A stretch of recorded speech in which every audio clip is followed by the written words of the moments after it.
हाथों की मेहंदी का रंग अभी उतरा भी ना था, ख्वाब अभी सज ही रहे थे। नई जिंदगी तो अभी शुरू ही हुई थी कि सब कुछ खत्म हो गया, और जब होश आया तो जिंदगी में वीरानी के सिवा कुछ भी ना था। इस तस्वीर को देखिए। इस तस्वीर को देखने के बाद आप क्या कहेंगे? आपके पास एक भी लफ्ज़ नहीं होगा। ये तस्वीर है महज 6 दिन पुरानी सुहागन की। इस सुहागन के सुहाग का नाम है विनय नरवाल। नौसेना में अधिकारी थे और 1 मई को उनका जन्मदिन होता, लेकिन उनको क्या मालूम था कि कश्मीर की खूबसूरत वादियों में उनको दर्द और जुल्म के सिवा कुछ भी नहीं मिलने वाला। 22 अप्रैल की दोपहर को वो हुआ जो कभी भी किसी भी हालात में नहीं होना चाहिए था, लेकिन हुआ। आप देख रहे हैं संवाद लाइव खुर्रम निज़ामी के साथ। कश्मीर के पहलगाम में 22 अप्रैल की दोपहर को आतंकी हमले में 28 सैलानियों का वो अंजाम हुआ जिसके वो कतई भी हकदार नहीं थे। वो तो महज सैलानी थे, लेकिन फिर भी उनको निशाना बनाया गया। लेकिन क्या ये मामला सिर्फ दहशत फैलाने का है? जिन कायर आतंकियों ने इस कत्लेआम को अंजाम दिया, आखिर वो चाहते क्या थे? इसका जवाब इस तस्वीर में शायद आपको मिल जाए। ये तस्वीर है कर्नाटक के शिमोगा में रहने वाली पल्लवी और उनके पति मंजुनाथ की। पल्लवी ने अपनी आंखों के सामने अपनी दुनिया को तबाह होते हुए देखा। बकौल पल्लवी, जब उसने आतंकियों से मौत मांगी तो उन बेहिस और कमजोर दहशतगर्दों ने कहा, जाओ तुम्हें जिंदा छोड़ते हैं, जाकर मोदी को बता देना। ये साफ करता है कि वो 28 मासूमों की लाशों के ज़रिए पीएम मोदी को चैलेंज कर रहे थे कि हम जो चाहें करें, आप हमारा कुछ भी नहीं कर पाओगे। आतंकियों को मालूम था कि उनको किसको मारना है। उनके निशाने पर हिंदू ही थे। आतंकी हमले को अंजाम देने से पहले ये तस्दीक भी की गई और फिर किसी भी हिंदू को नहीं बख्शा गया।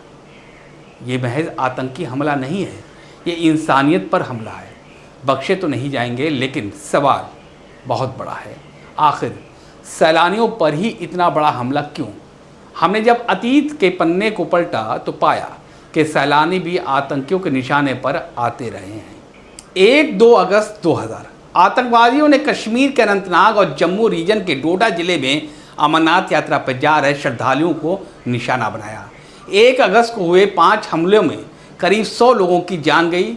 वहीं 2 अगस्त को पहलगाम के नुनवान बेस कैंप को निशाना बनाया गया। इसमें 21 तीर्थयात्रियों, 7 स्थानीय दुकानदार और 3 सुरक्षाकर्मी मारे गए थे। 20 जुलाई 2001 अमरनाथ गुफा मंदिर के पास तीर्थयात्रियों के कैंप पर आतंकियों ने हमला किया। इस हमले में 8 तीर्थयात्रियों समेत 13 लोगों की मौत हुई और 15 घायल हुए।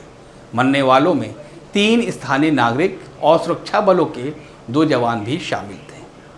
4 जुलाई 1995 पहलगाम के लिदरवाट में हरकत उल अंसार नाम के आतंकी संगठन के आतंकियों ने 6 विदेशी पर्यटकों और 2 गाइड को अगवा किया।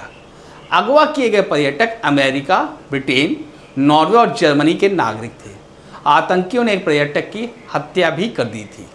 14 नवंबर 2005 श्रीलंका के लाल चौक इलाके में स्थित एक सिनेमा हॉल के पास हुए एक आत्मघाती हमले में सीआरपीएफ के 2 जवानों समेत 4 लोगों की मौत हो गई थी। इस हमले में एक जापानी पर्यटक समेत 17 लोग जख्मी हुए थे। 18 मई 2024 राजस्थान के जयपुर से आए एक दंपत्ति को निशाना बनाकर आतंकियों ने श्रीनगर में फायरिंग की थी।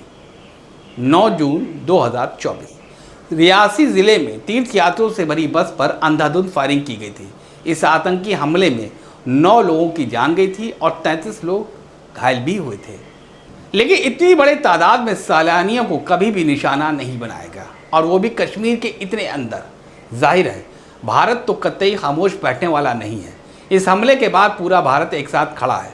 हम सब भारतीय खड़े उन परिवारों के साथ जिनको आतंकियों ने निशाना बनाया।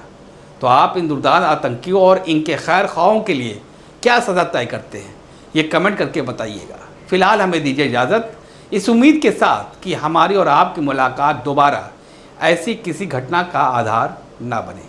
नमस्कार।